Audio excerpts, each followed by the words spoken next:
Appeasement has long been criticised as one of the most dangerous approaches in diplomacy, particularly during the tumultuous first half of the 20th century. In an effort to avoid conflict, major powers frequently made concessions to aggressive nations, decisions that, rather than ensuring peace, emboldened leaders like Hitler, Mussolini and Kaiser Wilhelm to pursue territorial expansion and military escalation. The failure to confront these aggressors decisively set the stage for both World War I and World War II, illustrating how well-intentioned diplomacy can have catastrophic consequences when it lacks resolve. From Germany's unchecked militarization before 1914 to the appeasement of Hitler's annexations in the 1930s, each concession contributed to an environment where authoritarian ambition went unchallenged. This video explores 12 of the most significant acts of appeasement that escalated tensions and ultimately helped ignite the two world wars. By examining the decisions, motivations, and consequences of these political blunders, we gain insight into the dangers of underestimating aggressive powers, the limits of compromise in the face of ambition, and the lessons that remain relevant for global diplomacy today. The assassination of Archduke Franz Ferdinand of Austria-Hungary in Sarajevo on June 28, 1914, is often cited as the spark that ignited World War I. The Archduke was killed by a Bosnian Serb nationalist, an act that could have been contained diplomatically. Instead, Austria-Hungary, emboldened by Germany's unconditional support, the infamous blank check, issued an ultimatum to Serbia that was deliberately harsh. European powers had a clear opportunity to mediate and prevent escalation, but they chose appeasement instead. Germany, rather than urging restraint, tacitly encouraged Austria-Hungary's aggressive stance. This inaction sent a message that military action against Serbia would face minimal opposition. The consequences were swift and devastating. Serbia mobilized in response, Russia pledged support for its Slavic ally, and the network of European alliances triggered a cascade of mobilizations. Within weeks, Europe was engulfed in a war that would ultimately claim millions of lives. The blank check episode highlights how appeasement, or in this case the failure to check aggression diplomatically, emboldened Austria-Hungary, setting the continent on a path to catastrophe. In the years leading up to World War I, Germany embarked on a rapid military build-up, expanding its army and developing a formidable naval fleet to challenge British supremacy at sea. These actions signalled clear militaristic intentions and foreshadowed the coming continental conflict. Britain and France, while aware of the potential threat, largely pursued a policy of appeasement through inaction. Rather than confronting Germany decisively, they allowed naval expansion and army growth to continue largely unchecked. Diplomatic warnings and negotiations were cautious and ineffective, reflecting a fear of war and underestimation of Germany's ambitions. The consequences of this appeasement were profound. Germany's enhanced military capacity not only escalated tensions, but also created a sense of inevitability for conflict. The naval arms race heightened suspicion and fostered rivalries, while the lack of assertive opposition emboldened German leaders to pursue more aggressive policies. This failure to act decisively set the stage for the outbreak of World War I, illustrating how inaction in the face of growing militarism can have catastrophic consequences for peace. The Moroccan crises of 1905 and 1911 were key moments that tested Europe's balance of power and revealed the dangers of appeasement. Germany challenged French influence in Morocco, first by diplomatic pressure and later by sending the gunboat Panther to Agadir in 1911, signalling its intent to assert global power. Despite Germany's provocations, the European powers opted for diplomatic appeasement rather than confrontation. France retained control over Morocco, but Germany faced no serious consequences for its bold maneuvers. By avoiding military or stronger diplomatic retaliation, Britain and France unintentionally encouraged Germany's aggressive foreign policy, sending a message that provocative actions could yield influence without substantial risk. The unresolved tensions from the Moroccan crises contributed to the rigidity of alliances in Europe, increasing distrust between Germany, France, and Britain. This pattern of appeasement, where aggressors faced minimal pushback, laid the groundwork for the escalation of hostilities that ultimately culminated in World War I. The crises illustrate how failing to check assertive powers can embolden them, leading to far-reaching consequences for continental stability.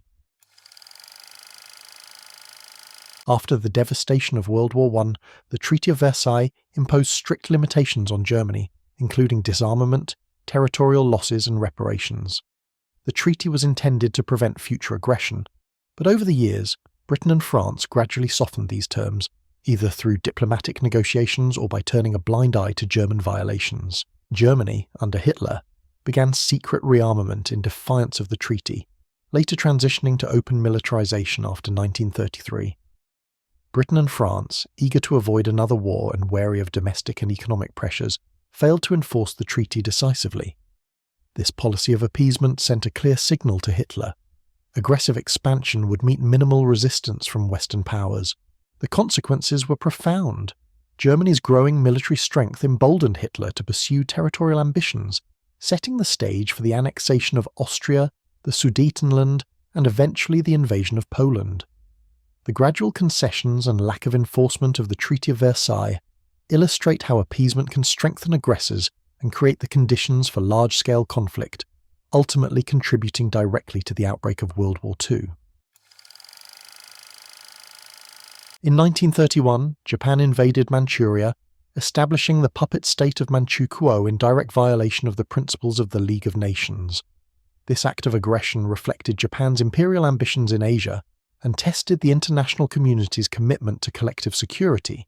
Rather than taking decisive action, the League of Nations issued only verbal condemnations and failed to impose meaningful sanctions or military intervention. Major powers, distracted by domestic concerns and the rising tensions in Europe, opted for a policy of appeasement, hoping to avoid conflict with Japan while maintaining trade and diplomatic relations. The consequences of this appeasement were immediate and far-reaching.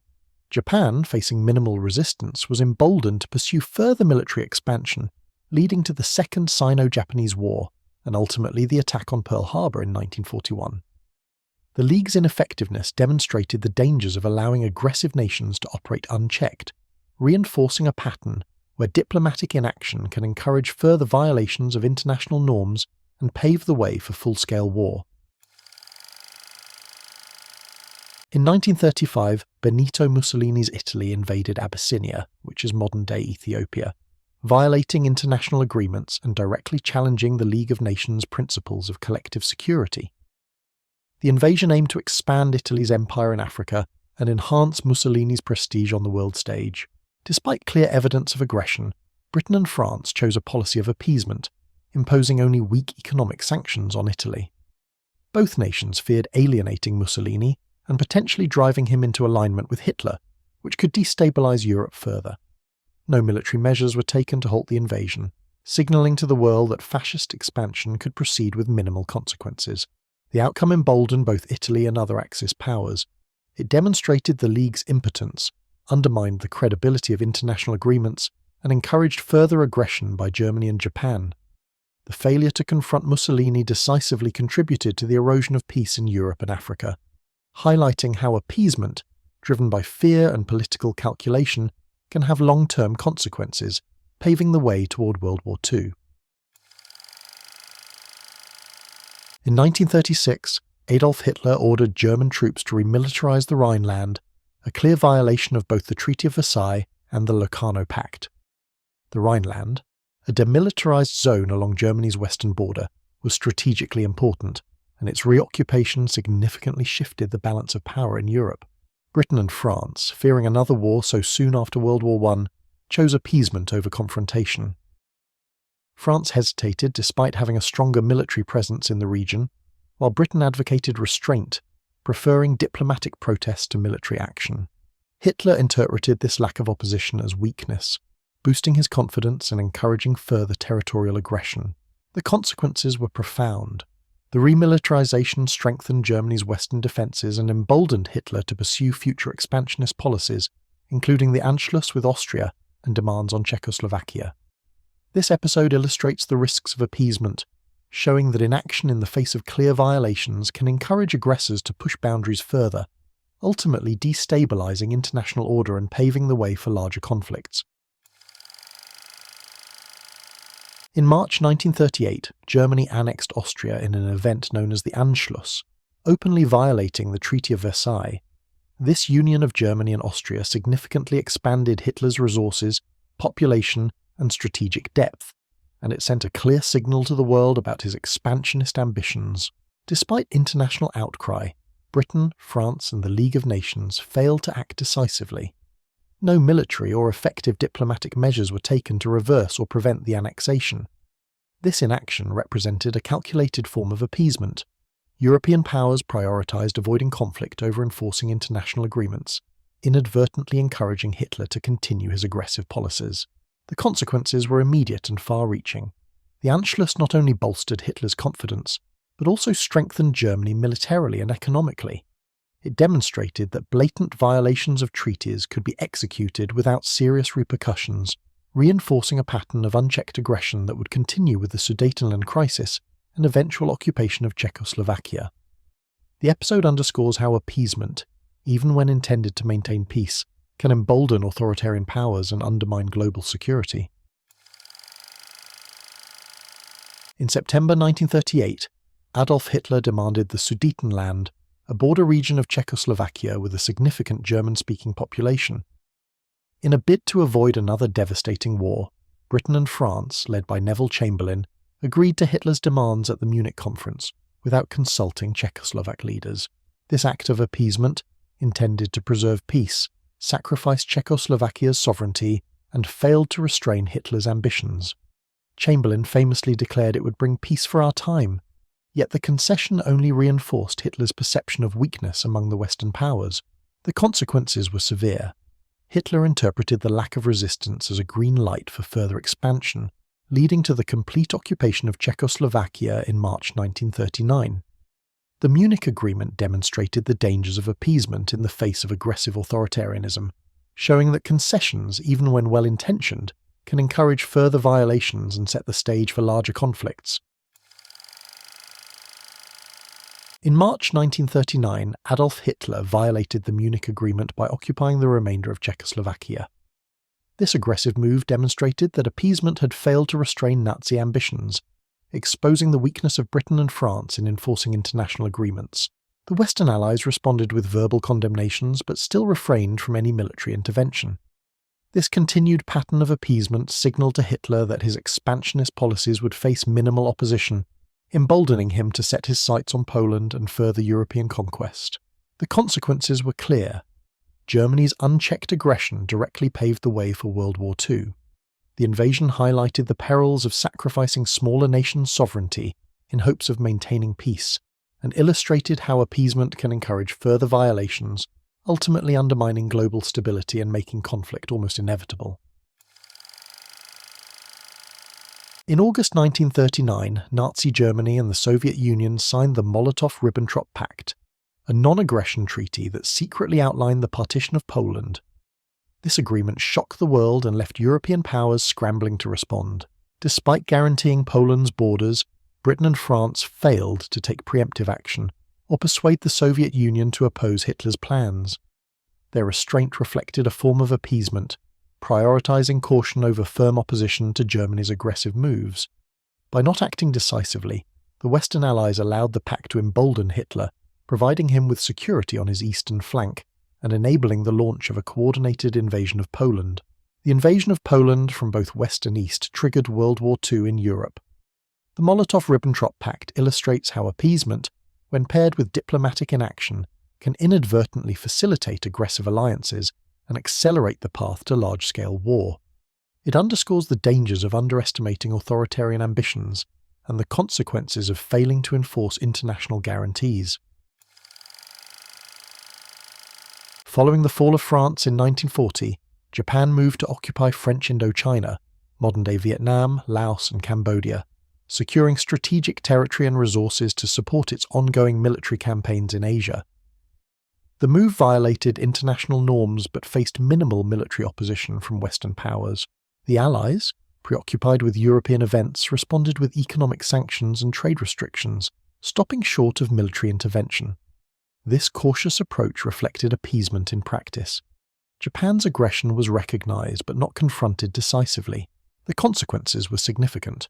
The occupation encouraged Japan's expansionist agenda, eventually culminating in the attack on Pearl Harbor and the escalation of the Pacific War. This episode illustrates how appeasement and limited responses to aggressive actions can embolden authoritarian powers, allowing them to expand unchecked and ultimately leading to broader, more destructive conflicts. The 12 acts of appeasement outlined in this video collectively illustrate how well-intentioned concessions can have catastrophic consequences. From the blank check to Austria-Hungary in 1914 to Japan's unchecked expansion into Indochina in 1940, each instance demonstrates that failing to confront aggressive powers decisively often emboldens them, allowing ambitions to grow unchecked. Appeasement was frequently driven by a desire to avoid war, compounded by economic instability, political divisions, and the trauma of past conflicts. Yet these concessions often had the opposite effect. They encouraged authoritarian regimes to test the limits of tolerance, undermining international agreements, weakening alliances, and ultimately triggering the very conflicts they sought to prevent. The legacy of appeasement underscores critical lessons for modern diplomacy. It highlights the risks of underestimating aggressive powers, the importance of enforcing treaties and international norms, and the necessity of balancing caution with resolve. By studying these historical examples, policymakers and historians alike can better understand how early, decisive action, or the lack thereof, can shape the trajectory of global events. In both world wars, appeasement was not just a policy choice, it was a catalyst for disaster, a reminder that peace achieved through compromise with aggressors may be temporary, fragile, and ultimately fatal if not paired with firm, principled enforcement.